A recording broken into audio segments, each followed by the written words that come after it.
Bueno, bien.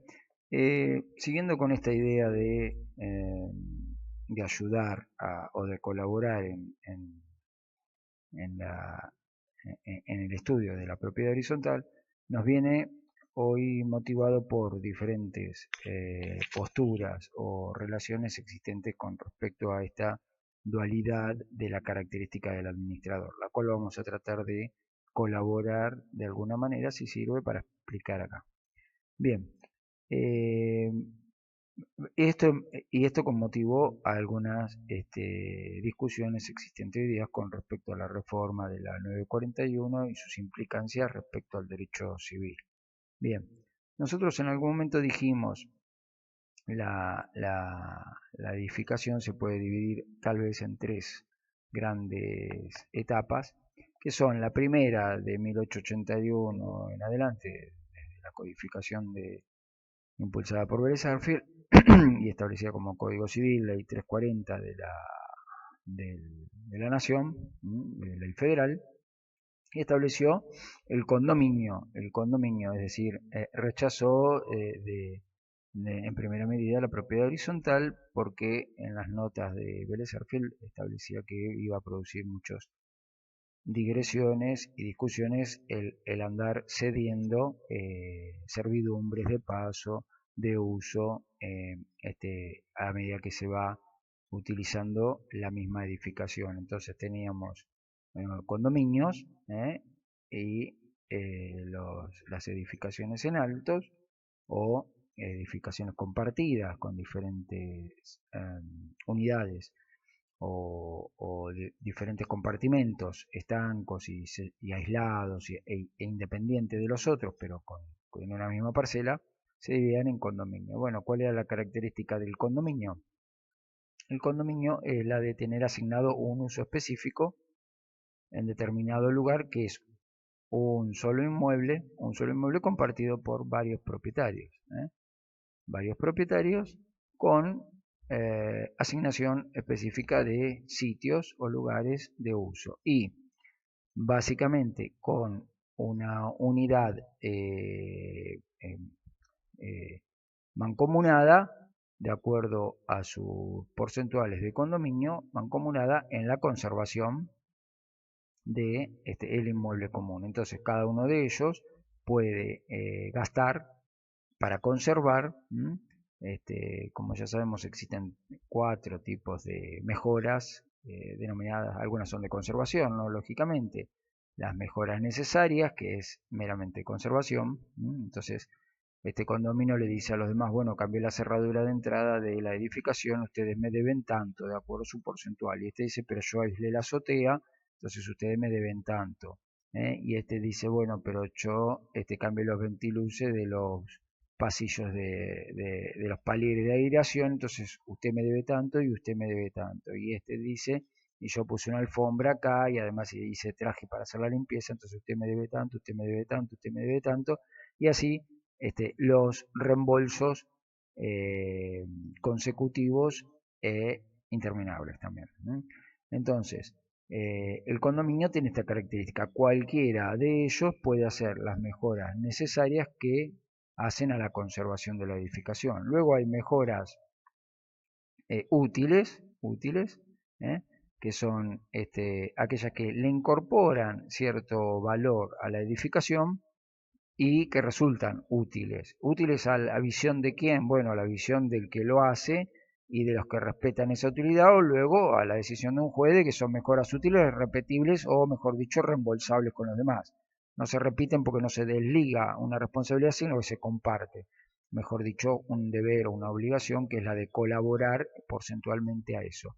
Una mejora útil puede ser, bueno, cambié la cabina del ascensor y ahora tenemos una más moderna, o incorporé pasamanos en la escalera, entonces ahora tenemos de dónde agarrarnos. Bueno, y después hay mejoras suntuosas, ¿eh?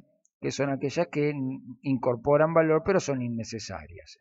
Bueno, esas no son reclamables en principio porque no hacen, pero bueno, eso es una cuestión del condominio que hace a la conservación. Y luego, La otra gran cuestión de la convivencia en conjunto, una es la conservación de la cosa, siempre son dos cuestiones, ¿no?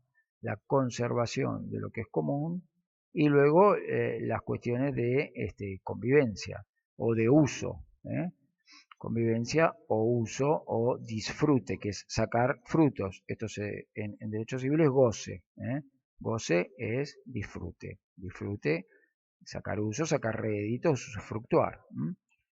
Bueno, las dos cuestiones, la conservación con reembolsos recíprocos continuos interminables entre ellos y además una responsabilidad única frente a terceros, al que él contrató la limpieza, la responsabilidad es de este nada más, no puede ir contra los otros, pero él puede ahí sí repetir contra los otros su participación si no quisieran participar en esa en ese gasto útil o gasto necesario para obtener el reembolso correspondiente. Bien, entonces hacia afuera hay una responsabilidad única, solidaria por todo, es decir, por lo que se hizo, y luego mancomunada hacia adentro.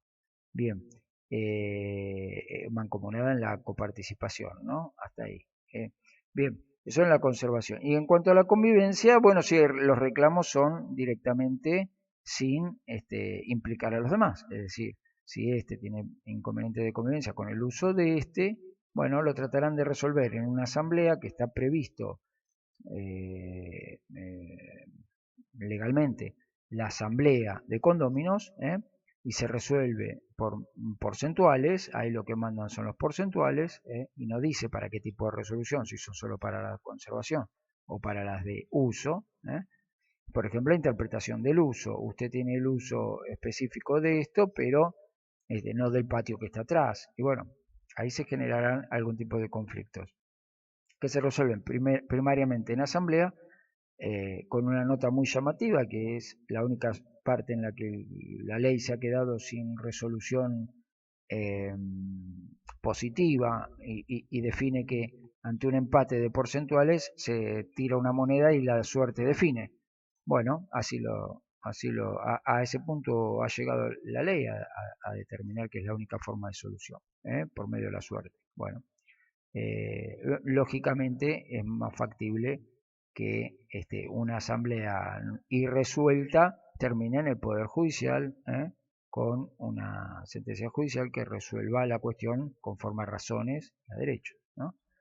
Bien, esto es el condominio. Entonces, desde 1881 hasta 1948, 49 cuando se termina implementando con la ley 13512 que incorpora la ley 13512 y el decreto, su decreto reglamentario 18734, si no recuerdo mal, del 49, termina implementando más el decreto más hacia las cuestiones de registración en el registro de la propiedad inmueble y algunas cuestiones impositivas y de crediticia también, de cómo los bancos operarían con respecto a la fomentación de este tipo. Y bueno, esto además fue acompañado luego también por la ley de prehorizontalidad 19074, bueno, no importa, los números mucho no importan, se buscan. La ley de prehorizontalidad, que era antes de llegar a la propiedad horizontal, existe una etapa también de responsabilidades previas de anotación, de unidades construidas. Bueno. Entonces, este sistema de condominio, a partir del año 49-50, que se empiezan, ayudado por las grandes migraciones internas, confluyen a la ciudad y bueno, se empieza a edificar mucho en altos y a compartir. Entonces acá se incorpora la copropiedad. ¿Y cuál es la característica de la copropiedad? Bueno, que ahora no es un solo inmueble de muchas personas, sino son muchos inmuebles diferentes de varias personas. Entonces, muchos inmuebles de varias personas. ¿Qué quiere decir esto? Que estos inmuebles pasan a tener características de no ser solo independientes y autónomos completamente, sino que tienen partes privativas y partes comunes.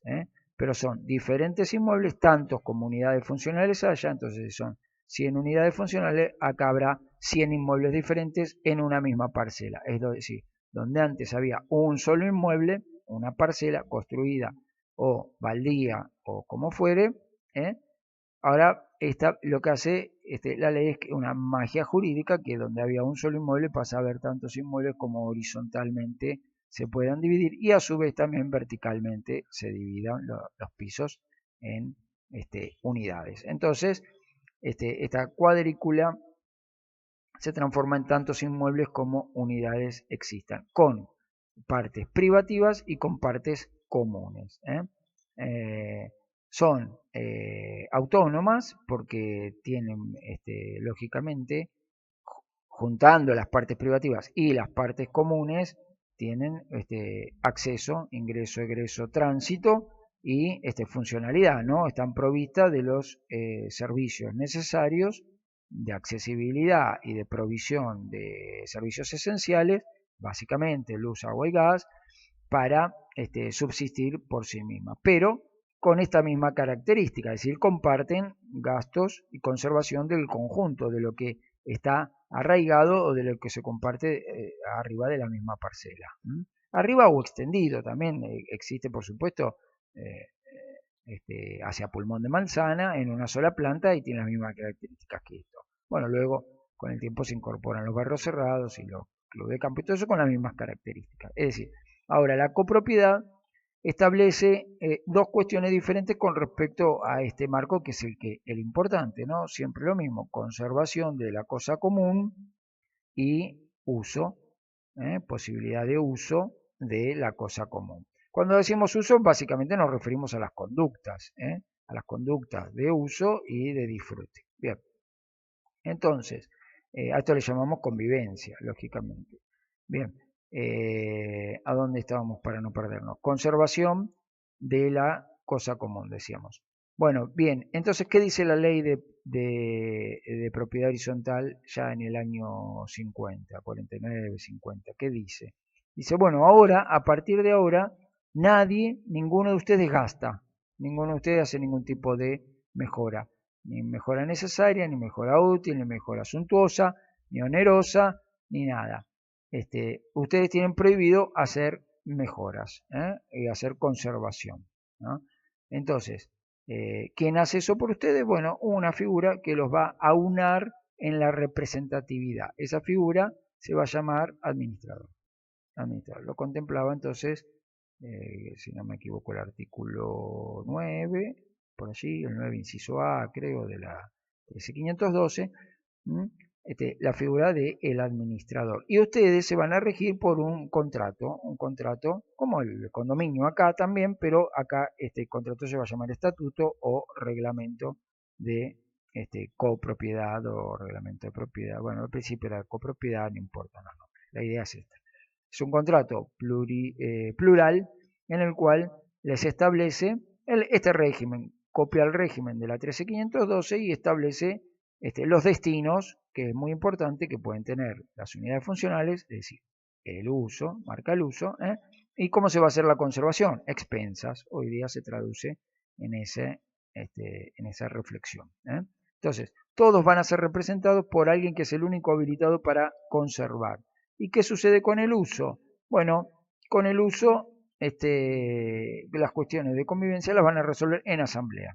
Entonces, este estatuto les va a prever la organización asamblearia, parecida a la del condominio, pero bueno, allí van a valer más la cantidad de unidades, porque la 13512 en realidad hacía una equiparación a que residualmente, cuando las mayorías no estaban establecidas acá o fallaban, bueno, mandaba la forma numérica. Pero en lo básico, las mayorías se establecían en el reglamento de propiedad. Cómo resolver las cuestiones internas de uso. Y cómo variar algunas cuestiones también internas de conservación. Y qué hacer con esta figura también a través de el ejercicio asambleario para poder reemplazarlo, cambiarlo, concertar con él también sus honorarios, y podía ser una figura ajena a los copropietarios, ya no condóminos, sino copropietarios. Cambia el término, pero bueno, es semejante el parecido, la función. Entonces, ¿qué hacer con este administrador? Bueno, con la mayoría de acá, con el acto asambleario y se va resolviendo. Y bueno, y se incorporan libros obligatorios para ser llevados por esta figura y bueno, y algún tipo de responsabilidades que ahora son hacia afuera tomadas por en nombre de todos, con lo cual ya no importaba si alguno tomaba una obligación en favor de todos, que luego va a ser disertado en el condominio a ver si era o no favorable o la tenía que absorber solo. Bueno, acá ahora toma obligaciones y cumple, por supuesto, es decir, paga deudas de todos con terceros que hacen a la conservación o ayudan a que el uso sea el correcto, y toma compromisos y cobra créditos. Y este es el que cobra los créditos. Los créditos son los de todos contra todos, que se llaman expensas. Entonces, este es el que en representación de todos va a cobrarle los créditos del conjunto para con cada uno, es decir, las deudas de expensas de cada uno. Bien, para soportar la conservación. Y en cuanto al uso, bueno, en cuanto al uso, establecía ahí un poco la 13512 alguna inserción de esta figura en convocar a la asamblea para que la asamblea resuelva la cuestión interna de uso o de conducta o de inconductas, ¿de acuerdo? Pero con ayuda del Poder Judicial. Entonces ahí se incorporaba el artículo 15, creo que era el 15 de la 13512, ya hace mucho tiempo, y bueno, la ayuda para la intervención de un juez en hacer cesar las conductas que interfirieran con el normal desarrollo de la convivencia dentro de la propiedad horizontal. Bien, entonces acá tenemos al mandatario. Ya lo encabezaba la ley con la figura de mandatario. En definitiva, era un mandatario de un grupo de gente que tomaba determinaciones en asambleas, pero que eran muy pocas las determinaciones en asamblea que podía tomar para hacer variar la conducta que no estuvieran regladas en el reglamento, porque para eso se hacen los contratos, para prever las funcionalidades y las obligaciones de cada uno de los prestatarios. Entonces, se generaba un contrato plural inicial primario entre todos ellos donde establecían cuáles eran los mandatos hacia Entonces, en los reglamentos se figuraba el administrador deberá hacer esto y aquello.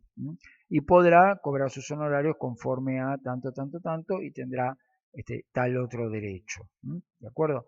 Bueno, ningún reglamento establecía que el administrador se podía tomar vacaciones ni nada de eso, pero algunos otros derechos o algunas otras omisiones que las difería para que la resuelva asamblea tomaban los reglamentos de propiedad. Y de allí la gran variedad de reglamentos de propiedad en que todos son, además de una partida de nacimiento de la afectación de una edificación a propiedad horizontal, porque el reglamento es la partida de nacimiento donde se constituye un derecho real desmembrado del dominio, que es compartido, le daba también las características de un contrato plural donde se establecían las obligaciones y los deberes de con ellos, y el grado de representatividad que tenía para con terceros. Bien, como decíamos, la representación para terceros, supongamos una empresa de limpieza o un personal dependiente que viene a ayudar al uso porque vigila las conductas y reporta al administrador las inconductas, o ayuda a la conservación porque limpia y pone en funcionamiento las máquinas, por ejemplo.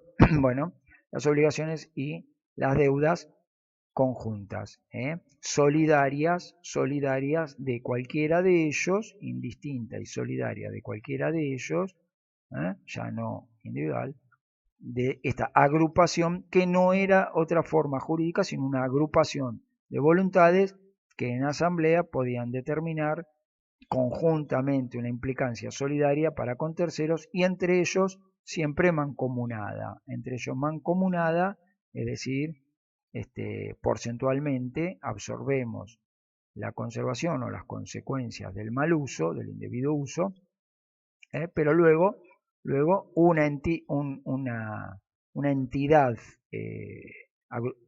grupal nos la exige individualmente, a través del mecanismo de expensas.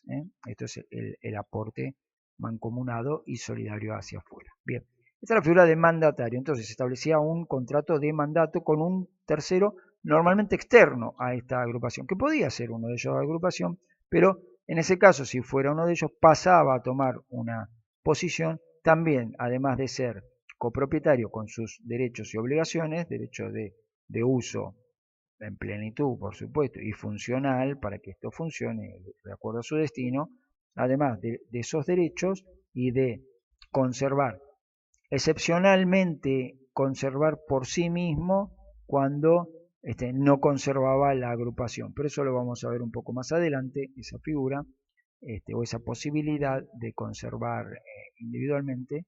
Bueno, me voy un poco por la rama, como estarán viendo, pero bien, el derecho de cada uno establecido, bueno, a través de un contrato plural. Y se establecía un contrato con un contrato de mandato. Entonces así empezaban a figurar las virtudes del 1939, por ahí del Código Civil de Vélez, que eran la figura del mandato. Ahora, está bien, se decía, ¿y pero quién es el que da el mandato? Bueno, el mandato lo da el contrato, que dice que hay que tener un administrador, y nombraba el primero. Entonces el primero ya estaba de acuerdo con eso. Había una aceptación tácita de quien venía a ejecutar o ejercitar ese mandato, lo que se denomina principio de ejecución, es la aceptación por principio de ejecución, porque sin firmar nada empezaba a hacer las tareas de recaudar y de cumplir lo que decía el reglamento para esta agrupación de gente, con este objetivo, con este destino, y siguiendo estas dos pautas. Bien, entonces existía un mandato. Ahora, cuando se reemplazaba el nuevo que llegaba, ¿cómo firmaba su contrato de mandato con esta agrupación? También con principio de ejecución, es decir, una asamblea desafectaba a uno y extinguía el vínculo de mandato y tomaba a otro a quien simplemente lo nombraba en el acta asamblearia sin estar presente este señor, ni firmar, ni consentir, quizás sin conocer las obligaciones de este reglamento, y luego al otro día le llevaban el acta y empezaba a sentirse y saberse administrador y tomar la figura del administrador, y empezaba a actuar como tal, con lo cual realizaba una aceptación tácita y se generaba el vínculo de mandato. El vínculo de mandato que tenía como obligación principal, por supuesto, de prestación de lo mismo, ¿cuál? La de cumplir con los deberes del contrato primario, la de cumplir con los deberes que le hubiesen puesto en el contrato secundario, que es el acta de nombramiento, la de hacer cumplir sus derechos puestos acá, si es que estuvo y los puso, o en su currícula si los aportó y en el acta se mencionaba que su currícula decía los lunes y los sábados se toma feriado y no viene, y no trabaja para nosotros, o no va a revisar instalaciones, o todos los lunes a la tarde va a venir al edificio. Bueno, todo eso que no estaba contemplado acá se podía pactar acá. Bueno, entonces lo aceptaba el mandato, pero la prestación principal o contraprestación principal contra la de cobrar honorarios es la de rendir cuenta, que es una de las obligaciones del mandatario, de todo tipo de mandatario. ¿Por qué? Porque el mandatario no hace tareas personales, no realiza hechos. Él no venía a limpiar, a revisar, a verificar, a mover la palanca de la bomba para que deje de funcionar la 1 y empiece a funcionar la 2, así no se desgasta. No, el mandatario hace actos jurídicos en nombre de otros. Lo que hace son actos, no hechos. Es decir, hace negocios jurídicos o actos con consecuencias jurídicas, aunque sí también le puede caber que realiza hechos que luego tienen consecuencias o efectos jurídicos. Bueno, como por ejemplo descartar la necesidad de limpiar un tanque de agua que luego produce intoxicación a alguno de los. Bueno, eso no es un acto, pero es un hecho que por omisión genera consecuencias jurídicas, ¿bien? Que es la intoxicación y luego una eventual demanda. Bien, pero lo principal es la obligación de rendir cuentas. ¿Y qué significa rendir cuentas? Bueno, rendir al conjunto representado, rendir las características de su gestión. Esto en el ámbito de la vida pública se denomina haber actuado con oportunidad, mérito y conveniencia. Una tripleta, un triplete ahí más o menos conductivo o indiciario de lo que era actuar diligentemente como un buen hombre de negocios, que eso es lo que proponía la figura del mandato en favor de otros, ¿no? Oportunamente, diligentemente, convenientemente, con mérito, es decir, eficientemente. Bueno, pero con su grado de exigencia, que es a quien mayor conocimiento tiene sobre lo que tiene que hacer, un poco de mayor exigibilidad le pide la ley o le va a imputar la ley, ¿no? De acuerdo a sus conocimientos y capacidades, ¿no? Bien, y la rendición de cuentas se aprueba o se desaprueba o no se trata, bueno, eso es una cuestión que está explicada en otros lugares con respecto a la rendición de cuentas de un mandatario. Entonces, lo principal era rendir cuentas, rendirle cuentas a la agrupación. Quiere decir rendir su gestión, no rendir cuentas económicas. No es decirle, le deben ustedes a fulano tanto y tienen el crédito contra fulano de tanto. No, eso, rendir cuentas de la comunidad no le importa a nadie, eso se refleja en el ámbito interno de ellos, de saber a quién les viene a reclamar, a la agrupación, porque no se la reclama y quién de ustedes dejó de pagar expensas, nada más. No, lo que se denomina rendir cuentas es rendir gestión, en realidad, es rendir esto.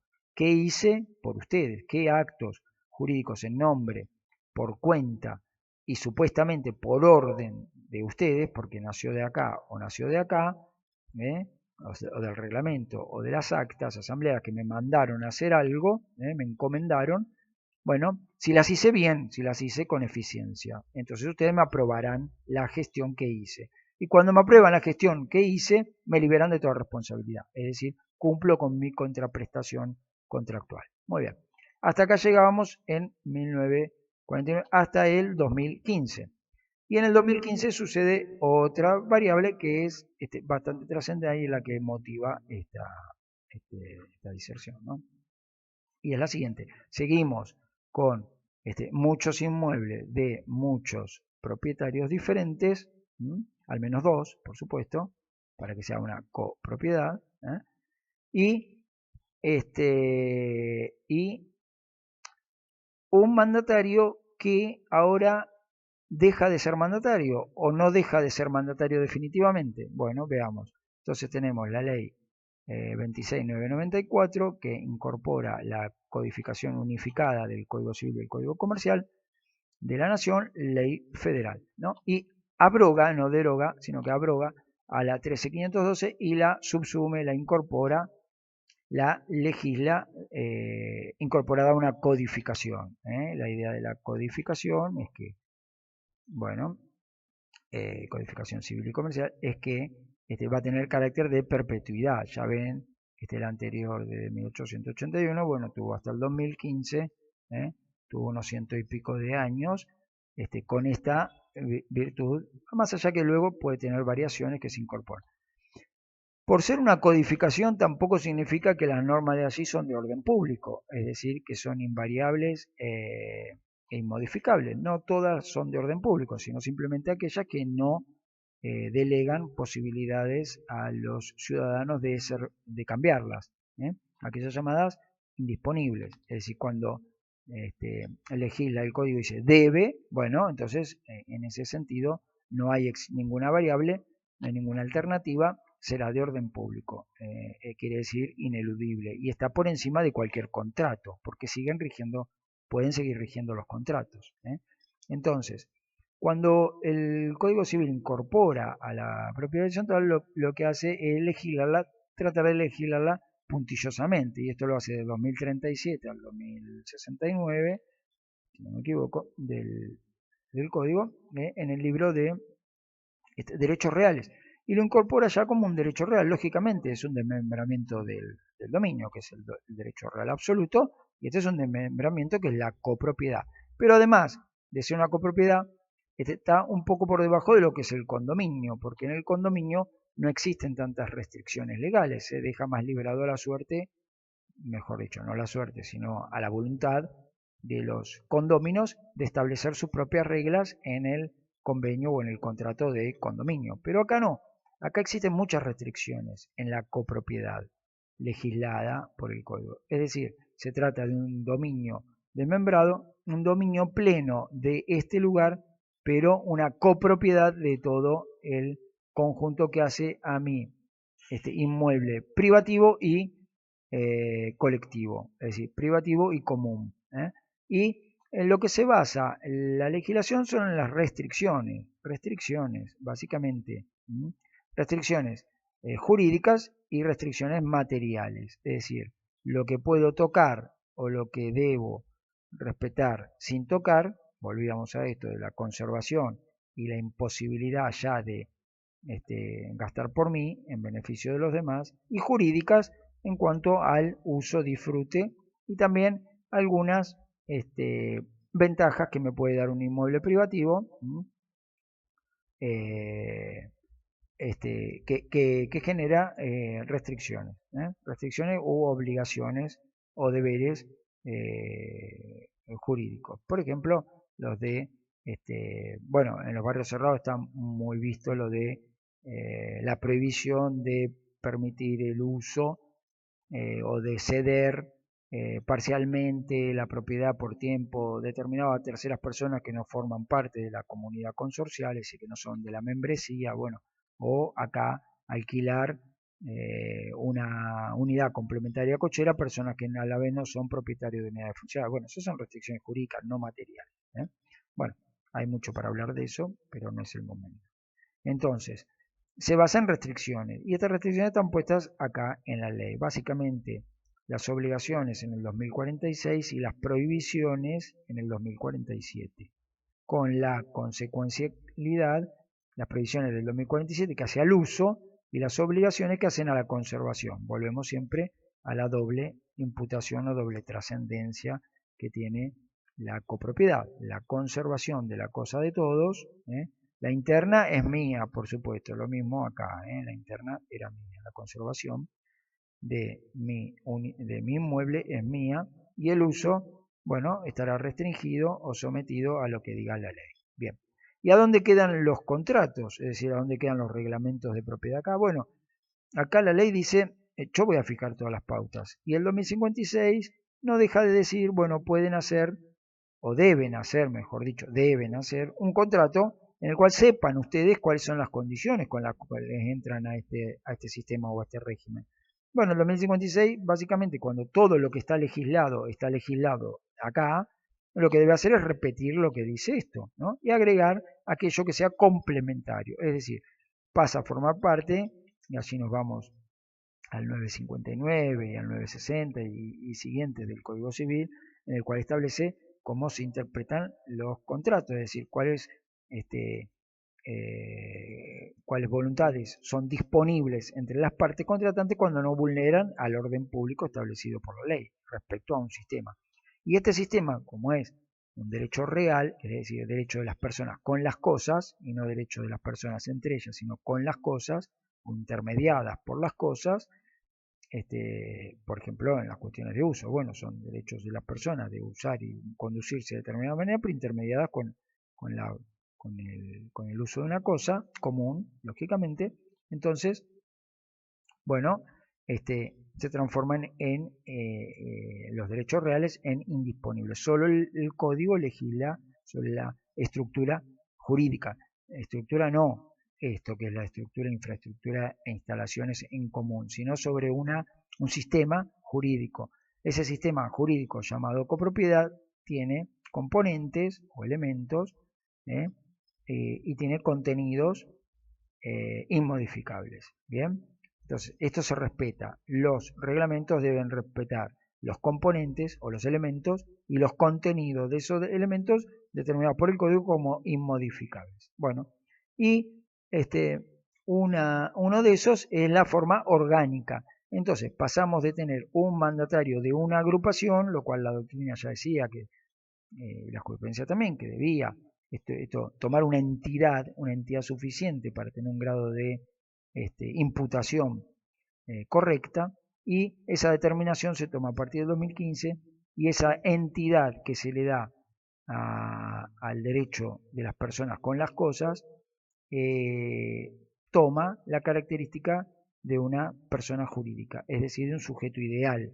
Entonces, nace el consorcio como persona jurídica. Ahora, la partida de nacimiento de la propiedad horizontal, que es el reglamento previsto por el 2056, el reglamento de propiedad, pasa a ser la partida de nacimiento de esta comunidad y además el nacimiento de una persona diferente. Acá nace la persona consorcio, una persona ficticia, pero jurídicamente relevante, por supuesto, digamos incorpórea, no se ve como una sociedad o como una asociación civil, en la cual tiene una membresía, y la membresía son los titulares de dominio, pero a la vez pueden existir personas que utilizan o que usan o gozan de los inmuebles diferentes, que no son los titulares, son los consorcistas, no copropietarios, que no forman parte de esta persona jurídica llamada consorcio. Esto se llama consorcio. Bueno, y ahora viene lo importante, porque ¿qué hacemos con esta figura del mandatario? ¿Cómo la incorporamos acá en este nuevo sistema que es orgánico? Este sistema orgánico toma, por supuesto, las características de la administración pública orgánica, ¿no? En la cual se divide en órganos. Y acá tenemos tres órganos de la persona jurídica consorcio. Nosotros siempre decimos que son los ojos, la boca y las manos, como para hacer una gráfica metódica o metafórica, mejor dicho. Los ojos que observan y verifican y supervisan, que es el consejo de propietarios, la boca, que es la que habla, decide y define la voluntad, que es la asamblea de copropietarios, y las manos que ejecutan, es decir, que cobran y gastan o comprometen, y es el administrador. Bueno, ahora entonces el administrador deja de ser un mandatario para pasar a ser un órgano, pero aquí que sin dejar de ser un mandatario. Entonces, acá no tenemos una laguna del derecho, tenemos una lomada del derecho, una superposición. Acá vamos a la metafórica también figura de la física cuántica de la materia. ¿Es onda o es partícula? Bueno, son las dos cosas, es onda y es partícula según cómo se comporte. Acá el administrador es las dos cosas, es órgano y es mandatario, según cómo se comporte o según cómo lo tomemos. ¿Por qué? Y porque la ley no dejó de designarlo como mandatario, lo dice en el 2065 y lo dice en el 2067, inciso M, si no me equivoco, representa como mandatario, pero si es órgano, lo cual dice el 2044, si es órgano, ya es órgano, no precisa ser mandatario, porque empieza a formar parte de la teoría orgánica de las personas jurídicas, que está contemplada también en el Código Civil, en el 144 en adelante, cómo funciona una persona jurídica, con sus órganos autónomos en la funcionalidad, pero interdependientes entre ellos. Es decir, el Consejo supervisa al administrador, el Consejo aconseja a la Asamblea designa al Consejo, la Asamblea designa al administrador, el administrador convoca a la Asamblea, el administrador es observado por el Consejo. Bueno, interfuncionales, pero independientes también o autónomos en su ejercicio, porque puede existir administración sin asamblea y sin consejo, puede existir asamblea sin administración, porque todos aportan lo que tienen que aportar, y alguien, sin tomar la característica del administrador de estar nombrado en el designado en acta, contrata y ejecuta, como queda todo en un orden interno. Puede ocurrir o puede existir un consejo que haga las veces de la vacancia del administrador y sin asamblea funciona. Bueno, se pueden dar todas esas variables. Entonces, tenemos la forma orgánica. ¿Cuál es la característica de la forma orgánica? Que la forma orgánica, pasa a ser parte integrante de esta persona. Ya deja de ser un externo bajo un contrato de mandato. Hay un contrato de mandato, un contrato de aceptación tácita de ejecución por principio de ejercicio. Bueno, con la obligación principal de rendir cuentas. Y acá, cuando estamos en el órgano, deja de existir la figura de mandatario. Este no es un mandatario, este es un funcionario, hace una función orgánica de una persona jurídica y no rinde cuentas. Lo que hace es traer a una asamblea un presupuesto, un balance, un inventario, una memoria, un estado de resultado de cuentas.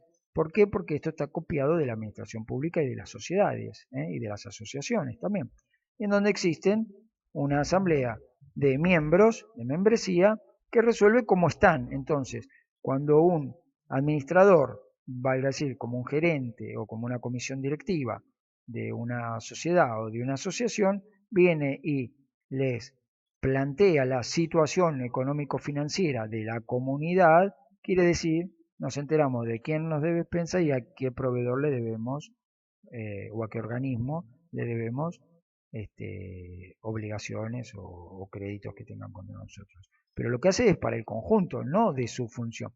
Ahora, su función también se evalúa. La evalúa este órgano y dice, su gestión es buena o su gestión es mala y lo vamos a reemplazar. Bueno, lo pueden reemplazar porque este puede ser externo, no hace falta que sea miembro de la comunidad, puede ser un externo y se evalúa su gestión. Su gestión es, usted continúa gerenciando, gestionando nuestra persona jurídica o no. Bueno, esto genera dos o tres cuestiones de acercamiento a esta figura orgánica. ¿Cuáles son esas? Bueno, primero, que hacia adentro, hacia la comunidad, tiene dos funciones principales. La de gestión interna, que es lo que hace en beneficio de esta persona jurídica, y la de representación externa. Es decir, hacia adentro gestiona y hacia afuera representa. Quiere decir que representando a la persona jurídica, compromete a la persona jurídica. Y luego, la gestión se evalúa si lo hace con eficiencia o no. Pero estas dos funciones de este órgano, o características de este órgano, generan responsabilidades también. ¿Cuáles son? Bueno, la responsabilidad por la gestión, una responsabilidad interna, privada, administrativa, orgánica, como le querramos llamar, en la cual se evalúa si lo hizo bien o lo hizo mal, si fue eficiente o no en su gestión. Entonces lo reemplazaremos. Hacia afuera una responsabilidad civil, es decir, si fuera de sus competencias o ineficientemente desprolijo o sin seguir las órdenes o las mandas o el objetivo, la competencia, el objeto de razón de ser de esta persona jurídica, que es siempre conservar y regular conducta, lo ha hecho mal y ha provocado perjuicios patrimoniales para la comunidad. Entonces tendrá una responsabilidad civil. Básicamente la de implicar a su patrimonio con su solvencia por su responsabilidad de los perjuicios causados en nombre de la comunidad. Y luego una penal también, que puede existir, porque al ejercer la representación puede incurrir en infracciones de orden penal, que llevado al ámbito local podrán ser contravenciones también, contravenciones a las normas de faltas de la ciudad, por ejemplo, en esta jurisdicción. ¿Sí? Entonces, una gestión interna por la cual se evalúa su función y la cual puede ser reemplazado como órgano con una responsabilidad interna privada orgánica, que es esa, es la de cuestionar su función, y ahí se termina, pero esta conlleva que el perjuicio causado a los miembros puede ser atacado por cualquiera de los miembros, porque así lo prevé la ley de sociedades, es decir, y esto como está copiado de la administración pública y la ley lo prolongó la ley de sociedades y las asociaciones civiles, el que genera perjuicios para los miembros individualmente, bueno, puede llegar a ser llevado a la justicia, al Poder Judicial, por la responsabilidad interna de los perjuicios que haya generado. Una civil respecto a terceros, que haya implicado a todos con su mala gestión, que luego generará, por supuesto, también una responsabilidad por su gestión, y una responsabilidad externa penal por su grado de representatividad o contravencional. Bueno, esto es la figura orgánica, es decir, con el órgano incorporando a la figura orgánica administrador, ya estaba todo resuelto. Pero ¿qué pasa? La ley mantuvo la vieja figura del mandatario y la pregunta es ¿por qué? Acá la gran pregunta es ¿por qué? Si incorporamos esta temática y tenemos a este órgano funcionando interorgánicamente con otros a favor de una persona jurídica, por supuesto en la cual no hay vínculo, no existe el vínculo directo de cada miembro con este, sino a través de los otros órganos, es decir, viniendo y participando en la asamblea o viniendo a participar del consejo o siendo administrador, en el cual se verá a dividir en su momento en asamblea si participa como copropietario o participa como administrador o se da mandas a sí mismo, pero no hacía falta desde algún punto de vista la figura del mandatario. Pero ¿qué pasa? Si obviamos la figura del mandatario, perdemos la consecuencia de la rendición de cuentas, que es propia y típica del mandato, del contrato de mandato. Y como la ley sostiene que tiene que haber un representante, órgano, con características de mandatario, un poco conmueve a este sistema orgánico. ¿Por qué? Porque lo desfigura a través del contrato de mandato. Entonces, es órgano, pero a la vez es mandatario. Y acá, cuando decimos que todavía es mandatario, volvemos a la figura de acá, desde antes. Es decir, acá no la variamos, nos quedamos dilatadamente en el tiempo con la figura del mandatario. Entonces, ahora sí rinde cuentas también, pero no ya como órgano, sino como mandatario. Entonces, puede ser cuestionado por con la asamblea y se escinde de la persona jurídica y ahora puede ser cuestionado por la persona jurídica por su rendición de cuentas y de su gestión y queda sujeto a una responsabilidad que no se libera sino cuando prescribe luego de 5 años o cuando su renuncia es aceptada sin condicionamientos, es decir, se acepta en su totalidad sin más nada que reclamar y se desliga de responsabilidad cuando se le aprueban las cuentas, expresamente o tácitamente, todo como prevé la rendición de cuentas. Entonces, queda la figura del mandatario y quedando la figura del mandatario, duplicando la figura del órgano, acá nos encontramos con un gran inconveniente. Entonces, no tenemos vía de llegada a él como al administrador individualmente como miembros, pero tampoco la tenemos con el mandatario, pero al haber, porque es mandatario de no de cada uno de nosotros, pero sí existe la rendición de cuentas como contraprestación principal y con todas sus consecuencias jurídicas. Y luego ¿qué sucede con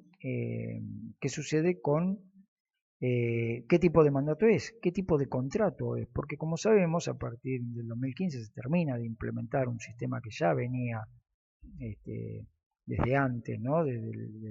Venía siendo transformado desde antes, desde la ley de Vélez Arfield, en la cual los contratos eran absolutamente paritarios, en igualdad de condiciones entre los contratantes, con la incorporación luego de 1969, creo que fue la 711, o una ley, bueno, la llamada ley Borda, que incorpora el instituto de la lesión, que quiere decir que ya no hay, no se prevé que siempre haya igualdad. Alguno se puede valer de las deficiencias o de la mayor habilidad de uno para el negocio que están celebrando, entonces se contempla la posibilidad del derecho de defender al más débil, y se termina de incorporar a partir del 2015 con los contratos de consumo, en el cual prevén básicamente eso, la asimetría que existe entre alguien que presta y alguien que recibe o que también contrapresta con su prestación dineraria, pero se encuentran en asimetría, siempre que esté el objeto del contrato, el objeto, no, la prestación del contrato no la prolongue para otra como otro medio lucrativo, porque entonces no termina de ser el destinatario final, ¿no? Consumo. El consumo o la paridad. Entonces, los dos tipos contractuales que existen, el paritario entre condición de igualdad entre ambos, o el de consumo con un destinatario final y un prestador. Aquí en la ley lo ayuda para elevarlos y ponerlos en un plano de igualdad al momento de resolver. Y ambos con la posibilidad de tener cláusulas predeterminadas por uno de ellos, con las implicancias que ello tiene. Bueno, entonces, ¿qué tipo de contrato se genera? ¿Un contrato paritario o un contrato de consumo? Bueno, si vamos al Código Civil, en puridad de análisis, tanto el artículo, creo estamos en el 2100 y 2110, para figuras análogas o parecidas, que son las del administrador de tiempo compartido y el administrador de cementerios privados, prevé que son contratos de consumo, lo dice específicamente. El administrador está bajo contrato de consumo. Y si son figuras análogas, dependientes del mismo título de este tipo de sistema de copropiedad de una cosa común o compartida en comunidad, porque no lo dice en el 2065 para la... Bueno, ¿cuál es la característica que diferencia a estos dos del conjunto inmobiliario o de la copropiedad consorcial? Que ninguno de estos tiene asamblea. Entonces, se debe presuponer que la ley intuye que al existir asamblea ya existe esta paridad en la cual uno se puede poner o confrontar con el otro, es decir, los asambleístas con el administrador en condiciones de igualdad y ya no habrá consumo. Bueno, es una cuestión a dirimir si se trata de un contrato de consumo o no, porque también es un mandatario que hace una prestación de su actividad, profesional o no, eso después definiremos qué es profesional o qué no, y la hace en favor de un destinatario final, que es esta persona jurídica, pero guarda, a su vez es integrante de esta persona jurídica. Bueno, entonces, sí tiene un destinatario final, pero a su vez algunas de sus actividades también tienen otros destinatarios finales. Por ejemplo, la información no es para la persona jurídica, porque la información la da al rendir cuentas anualmente, o semestral o cuatrimestral, según como diga el reglamento. Habíamos dicho que el reglamento queda como un contrato complementario de lo que dice la ley, es decir, complementan todo lo que aquello el Código Civil no establece con orden público, es decir, todo aquello que no delega. Lo delegado residualmente lo acaparan los reglamentos, tanto los de antes como los nuevos, quedan como normas complementarias. Entonces, bueno, ¿qué tipo de contrato estamos? ¿Estamos en un contrato de consumo o no? Bueno, eso es una cuestión civil que dirimen los jueces. Si las prestaciones que da tienen un destinatario final, ¿qué es esta persona jurídica y qué grado de exigencia se le puede pedir desde esta persona jurídica, pero únicamente, primero, relevando a este del puesto y trayendo a otro, porque si no se genera una incompatibilidad representativa, ¿no? En la cual él tampoco podría representar a la persona jurídica siendo demandado de la persona jurídica, una incompatibilidad de intereses, la cual el derecho, por supuesto, no puede avalar. Entonces viene el desplazamiento y luego el cuestionamiento a la rendición de cuentas. Un contrato de consumo o un contrato paritario, decíamos. Pero ¿qué sucede? Y acá viene este discernimiento, ¿no? De cómo se incorpora la 941 a todo este régimen civil que venimos viendo. ¿Qué sucede? En este trance del año 50 en adelante, ya para el 2000,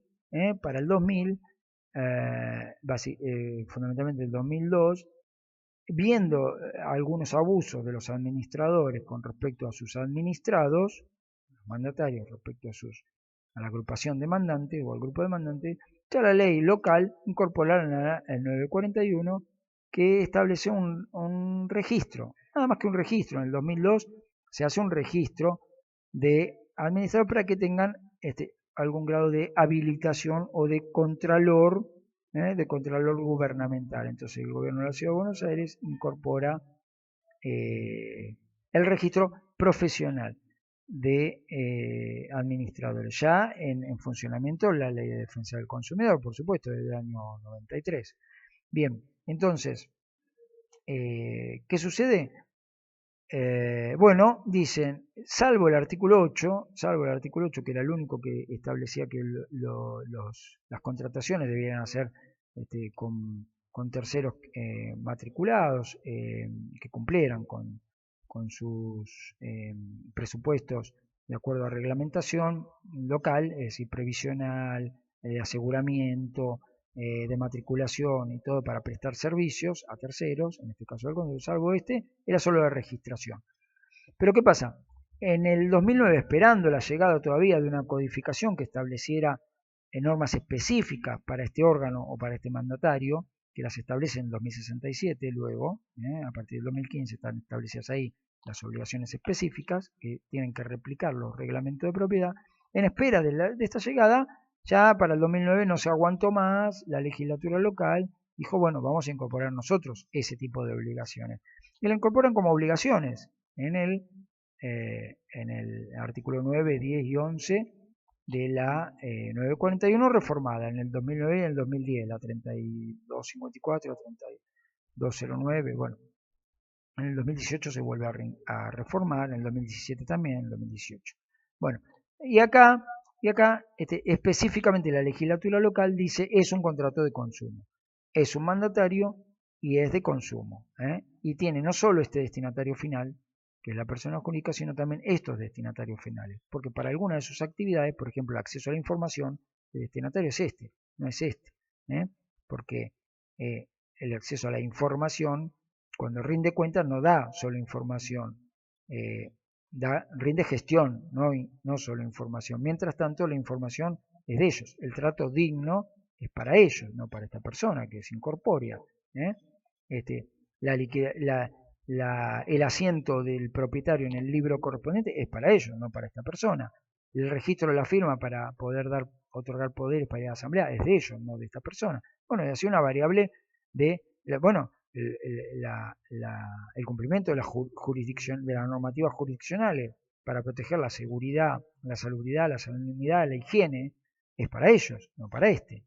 Bueno, entonces, algunas de sus actividades, llamar a asamblea, quizás para este y no para ellos individualmente, pero algunas de sus actividades, que hay que discernir luego bien cuáles son, son con este destinatario final de consumo. Dice esto es clarísimo, lo dice los considerandos de la ley, lo replica la ley de provincia también, una materia de consumo, porque este es un profesional no liberal, cuidado, es un profesional no liberal, quiere decir no está aceptado la ley de consumo.